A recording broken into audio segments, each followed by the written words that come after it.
Bonjour à tous, je vous retrouve pour une nouvelle vidéo dans le cycle de 21 vidéos sur le burn-out et aujourd'hui je me trouve dans les Pyrénées ariégeoises, dans un petit endroit particulièrement sympathique et très zen qui s'appelle La Trabesse. Nous allons y retrouver Marie-Hélène que je vais interviewer sur un thème particulier qui certainement va pouvoir vous intéresser et le thème d'aujourd'hui c'est la marche afghane. Je vous retrouve dans un instant pour en parler. Bonjour Marie-Hélène. Bonjour Pierre. Alors vraiment merci de nous accueillir ici à La Trabesse. On est dans les Pyrénées ariégeoises, dans un lieu particulièrement calme, ressourçant. Alors avant d'entamer le thème d'aujourd'hui, est-ce que tu pourrais nous parler un petit peu de ton parcours et comment tu es arrivé ici dans ce superbe endroit? Oui, avec grand plaisir Pierre. Merci de m'avoir choisi pour cette vidéo. Voilà, ça a été effectivement un long parcours, un long cheminement de vie. Donc j'étais dans une carrière de gestion hôtelière en Belgique pendant une quinzaine d'années. Et puis tout doucement, à la pente de la quarantaine, il y a eu un grand tournant dans ma vie où j'ai commencé à ressentir, on va dire, à la fois une sensation de trop plein, de trop de stimulation de la ville, trop de loisirs, voilà, et puis une grande sensation de vide à l'intérieur et une perte de sens par rapport à mon métier, un grand questionnement, je dirais peut-être un flirt avec le burn-out, quelques petits prémices, mais c'était il y a déjà une quinzaine d'années, on en parlait encore peu. Tout à fait. Voilà. Et cette sensation de vide qu'on a déjà abordée dans les autres vidéos, qui est cette espèce de burn-out cramé de l'intérieur, donc cette espèce de vie intérieure, c'est vrai que beaucoup de gens nous en parlent dans nos consultations.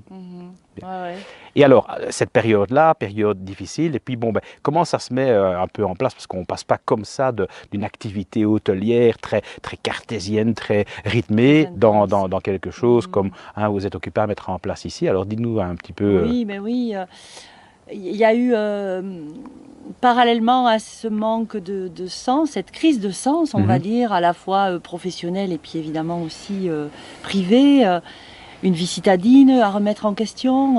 J'ai senti un genre d'appel, l'appel de mes origines, comme si les montagnes me demandaient de venir les retrouver.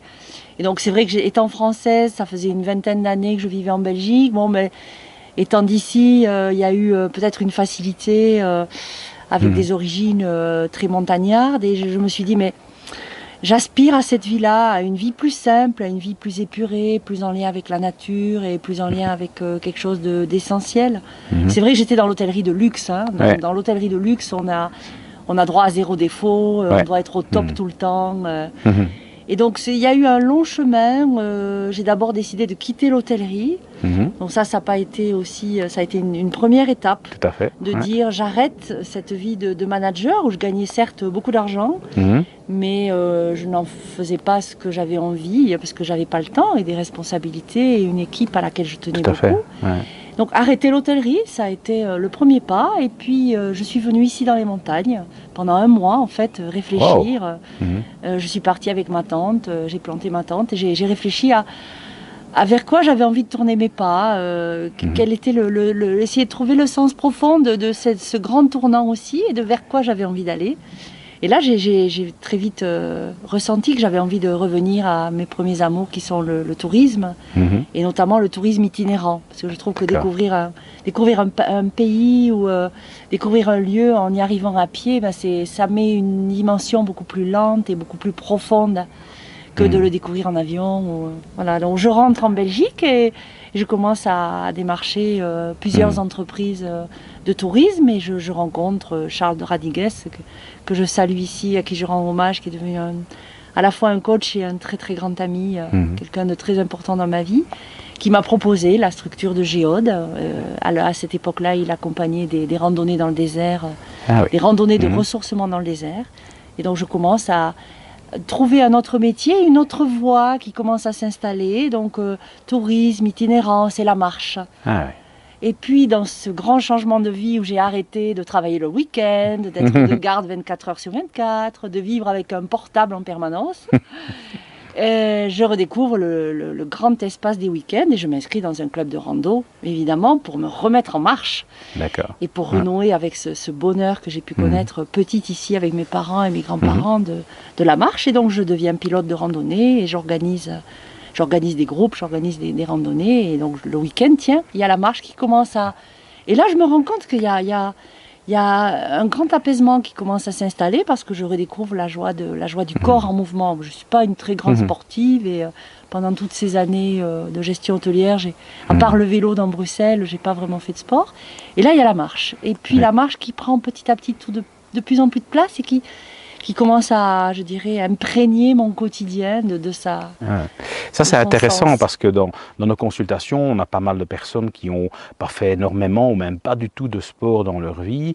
Et pour eux, je dirais, c'est pas évident de commencer à se lancer là-dedans. Et pourtant, bon, on essaie de trouver des solutions et on y reviendra. Je pense que la marche est effectivement une excellente solution par rapport à ça et on aura l'occasion d'approfondir ça donc tout à l'heure. Surtout que la marche n'est pas un sport, c'est clair. Et pour moi, qu'est-ce qui a fait que tu as pu trouver un endroit, on montrera des images tout à l'heure, un endroit aussi génial, avec une vue aussi géniale, parce que bon, venir ici, ça se mérite, on en parlera tout à l'heure, mais bon, pour le trouver la première fois, il faut quand même le faire. Alors dis-nous comment c'est arrivé ça. Je décide de venir me réinstaller en Ariège pour me rapprocher de mes racines, de ce qui m'aspirait dans les nouvelles valeurs que j'avais envie de mettre en place dans ma vie, donc plus proche de la nature, retrouver les montagnes, retrouver le calme, l'air pur. Je quitte la Belgique, je viens m'installer ici. Je rencontre un grand amour et grâce à lui, effectivement, grâce à lui, on rencontre ce lieu. On n'avait pas du tout prévu de devenir propriétaire, même si je portais quand même en moi un projet d'hôtellerie, mais d'une hôtellerie beaucoup plus simple et beaucoup moins étoilée dans le sens Michelin, mais étoilée au sens universel du terme, donc pouvoir offrir des milliers d'étoiles à mes hôtes. Donc j'avais ce projet-là en moi, mais je ne savais pas trop, ça ne se mettait pas facilement en place. Et quand j'ai rencontré Jackie, en même temps, j'aime bien dire que c'est la Trabesse qui nous a rencontrés. Voilà. C'est un merveilleux lieu, en tout cas, on y reviendra tout à l'heure.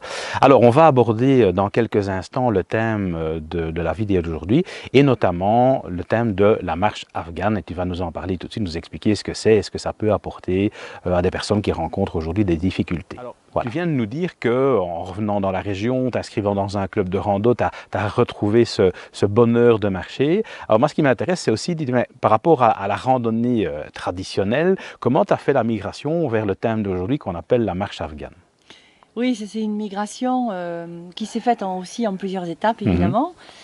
Il se trouve qu'en Belgique, quand j'étais dans ma reconversion, la reconversion et professionnelle et de toutes mes valeurs de vie finalement, je suis par hasard tombée sur un petit livre qui s'appelle Régénération par la marche afghane de Edouard Stigler. Je le cite et je lui rends hommage. Il est décédé aujourd'hui, mais il a évidemment, c'est lui qui a ramené un petit peu l'héritage de la marche afghane en Europe. Et à peu près au même moment, je rencontre Daniel Zanin. Daniel Zanin qui est une des personnes qui est précurseur dans l'enseignement de la marche afghane en Europe. Et je lui rends hommage aussi parce que ça a été à un moment donné un maître et maintenant c'est un ami, vraiment un ami de cœur, quelqu'un qui diffuse la marche afghane et la marche consciente en Europe. Je tombe sur ce petit bouquin, je commence à pratiquer en plein Bruxelles, toute seule, au parc Josaphat. Voilà, parallèlement au club de randonnée. Et je découvre cette joie d'abord de marcher seule. Je reconnais que cette joie d'être seule, cette joie d'être...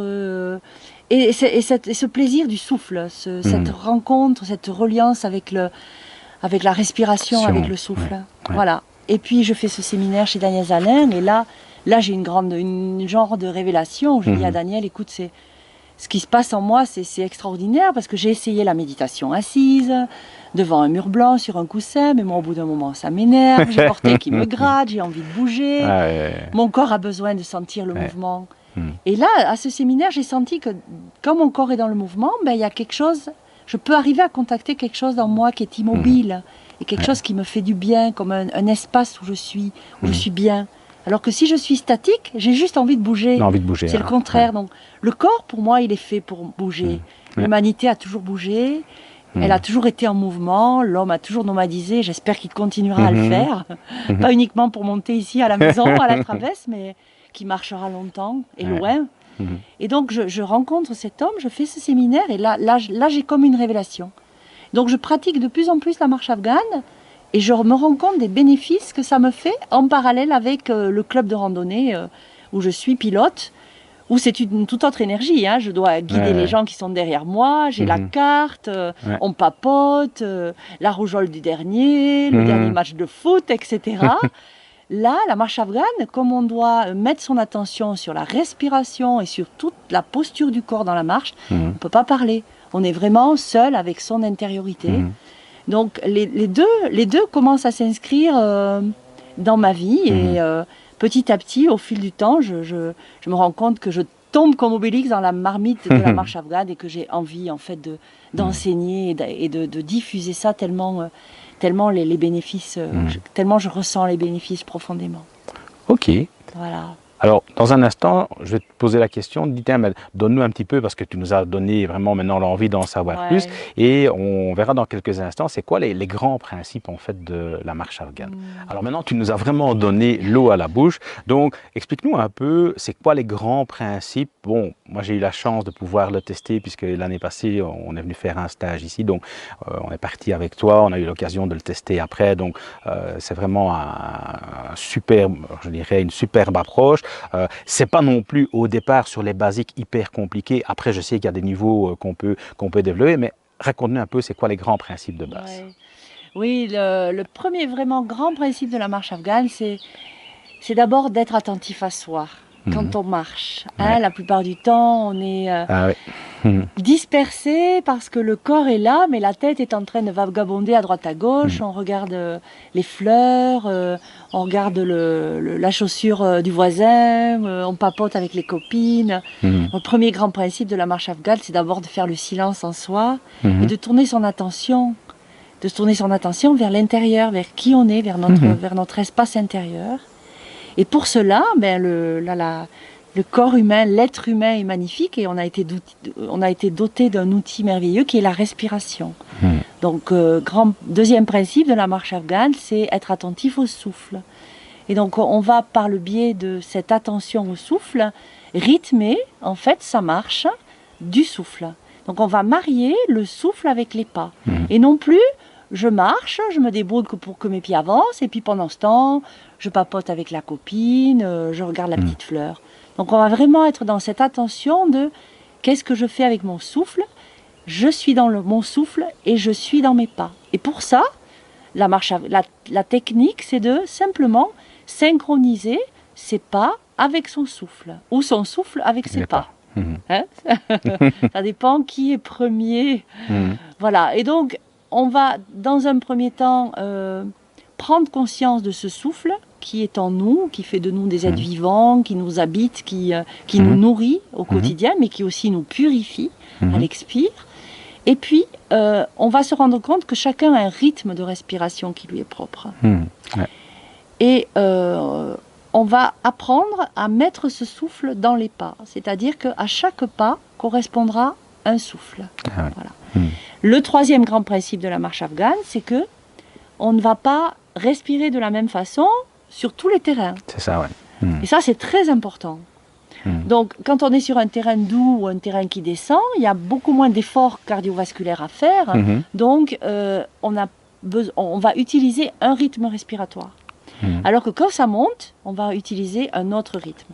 Moi, j'aime bien comparer ça avec les vitesses de la voiture, parce que ça fait pas longtemps que je conduis la voiture. Et que donc, on sait maintenant le faire spontanément en fonction de l'environnement et du trafic, de la perception des dangers. On rétrograde ou on accélère, etc. On augmente. Mais là, c'est pareil. On va avoir une perception du dénivelé qu'on est en train de marcher et on va changer de vitesse pour pouvoir passer en vitesse montante quand le dénivelé monte, rester en terrain doux, être sur la vitesse douce quand le terrain est doux. Voilà. Et ceci va permettre une régulation du souffle et on va rentrer dans des bénéfices au niveau du corps et au niveau du mental et au niveau de l'être qui sont assez intéressants, voire même très très intéressants. C'est vrai que pour l'avoir testé, ça permet vraiment un facteur de récupération très important dans les parties de plat. Moi je me rends compte que je ne les utilisais pas assez en fait, ce qui donne une autre énergie en fait quand on arrive dans les parties plus compliquées.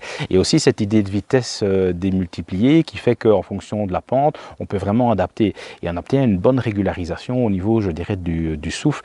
Et moi j'ai vraiment l'impression d'être beaucoup moins, je dirais d'abord à court de souffle, mais aussi beaucoup beaucoup moins fatigué, tendu quand on est dans des portions beaucoup plus difficiles. Donc, tout à fait. okay. Il ne faut pas oublier justement, Pierre, les terrains plats. Ouais. C'est ça, oui, tout à fait. On me pose souvent la question, mais la marche afghane en ville, mais oui, en ville, pratiquez la marche afghane là où vous vivez, là où vous avez choisi de vivre. N'attendez pas d'être en rando, d'être dans un bel environnement, pratiquez dans votre quotidien, même un quart d'heure, 5 minutes, 10 minutes, c'est pas la quantité qui compte, c'est la qualité de présence que vous accordez à l'exercice. C'est clair que sur un plan strictement neuronal, ça va aussi déclencher des automatismes de fonctionnement qui feront qu'on va très vite, je dirais, retrouver ces rythmes-là, si on les a mis dans des conditions un peu plus régulières, les retrouver dans des conditions qui sont plus des conditions de randonnée, ça va se mettre plus facilement en place. Tout à fait. Très bien. Alors, on va parler tout de suite de la plus-value que ça peut représenter de fonctionner avec la marche afghane. Mais j'avais encore une petite question parce que les gens peuvent se poser la question, mais pourquoi ça s'appelle la marche afghane? Oui, c'est vrai qu'on n'en a pas encore parlé. Alors, pourquoi ça s'appelle la marche afghane en fait? Édouard Stigler en parle aussi dans son livre, mais bien entendu, je vais vous le livrer ici. Ça vient d'Afghanistan, évidemment. Donc, monsieur Édouard Stigler est parti en coopération économique en Afghanistan et comme il était passionné de montagne, il avait envie, pendant ses temps de loisirs, d'aller marcher avec les caravaniers des hauts plateaux afghans. Et donc, c'est ce qu'il a fait. Et il a rencontré ces caravaniers dont le métier est la marche.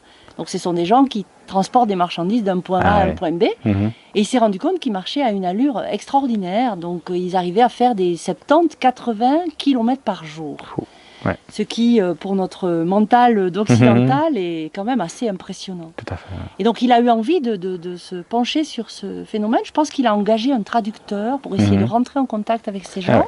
Et il s'est rendu compte que ces gens-là avaient une gestion de leur souffle particulière, qui leur donnait justement une énergie suffisante pour arriver à performer dans ce sens. Mais alors attention, ne pas faire la confusion. Vous venez à des ateliers de marche afghane, vous n'allez pas faire 80 km du jour au lendemain. Non. Et c'est peut-être pas forcément le but. Et c'est tout à fait. Voilà. Mais c'est pour ça que ça s'appelle marche afghane, en hommage à ces, et d'ailleurs en hommage à tous ces nomades de la terre qui marchent et qui ont découvert ou qui ont ressenti ou qui ont redécouvert en eux les merveilleux outils du corps physique qui a finalement tout en lui pour être régénéré. Ok, super.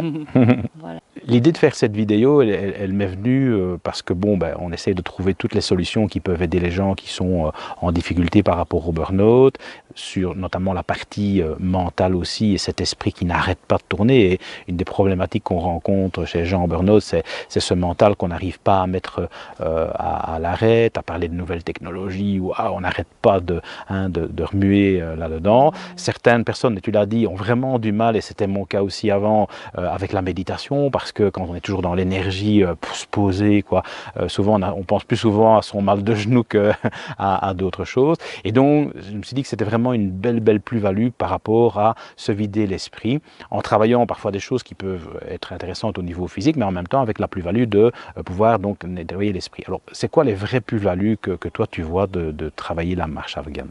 Je ne sais pas si elles sont vraies, mais en tout cas, c'est de mon expérience. Ça fait quand même plus de 10 ans que je la pratique. Et le lieu qui m'a été confié, je suis obligée de la pratiquer puisqu'il est inaccessible en route. Donc je suis en marche afghane. C'est devenu un genre de second moteur pour moi. Je dirais que la première plus-value de la marche afghane, c'est ce retour à soi. Ce retour à cette intériorité que je n'ai pas réussi à contacter avec la méditation assise. Et ce grand sentiment de liberté que ça procure, hein, cette idée de sentir que un escalier n'est plus une contrainte, mais devient une occasion de pratiquer. On est toute la journée sur nos pieds. La marche fait partie d'une posture fondamentale. Pour moi, elle n'est pas un sport, elle est presque une religion, une philosophie.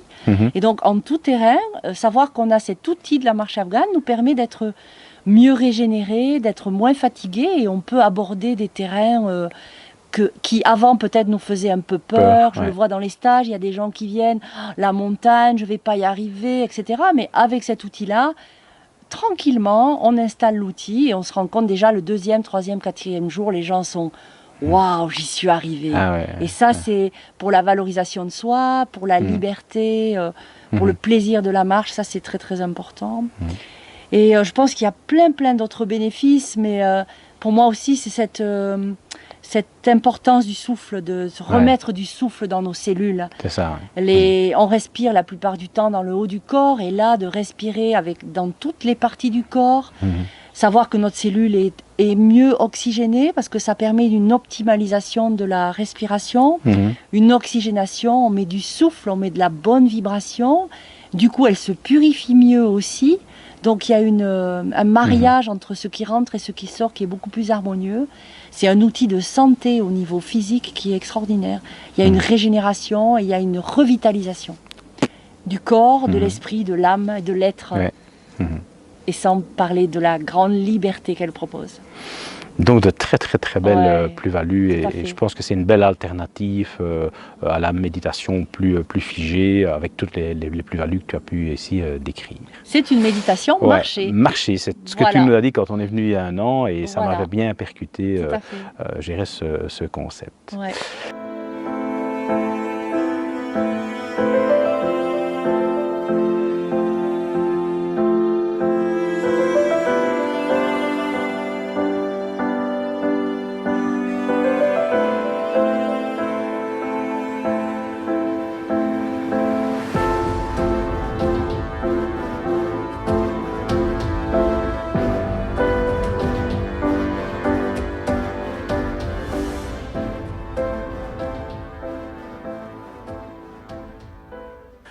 Comme vous venez de le voir, ceci est une belle alternative pour les personnes qui ont des difficultés à méditer.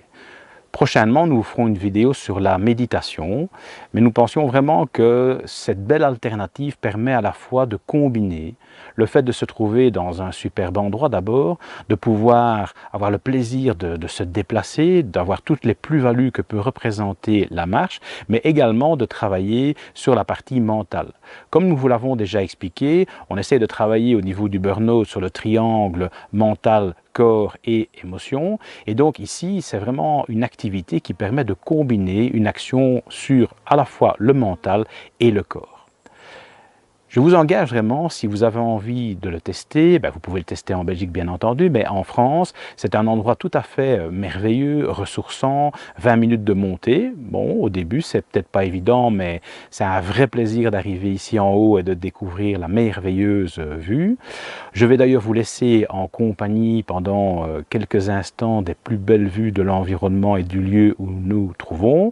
Vous pouvez donc sur Internet retrouver les activités de Jackie et de Marie-Hélène, notamment la-trabesse.fr. Vous allez trouver ça facilement donc sur Internet. Vous verrez, vous serez accueillis merveilleusement bien ici. C'est un endroit de calme, de repos. Les adeptes du portable, de la tablette et du PC, il faudra peut-être laisser dans la voiture parce que ce n'est pas l'endroit idéal. Il n'y a pas beaucoup de réseau ici et ça fait vraiment du bien de se déconnecter totalement. Voilà, si cette vidéo vous a plu, si vous trouvez qu'elle peut aider quelqu'un de votre famille ou de vos amis, n'hésitez pas à la liker sur YouTube et surtout de la partager. Je vous remercie tous pour votre attention, je vous retrouve prochainement pour une autre vidéo et n'oubliez pas, vous avez le pouvoir de tout changer.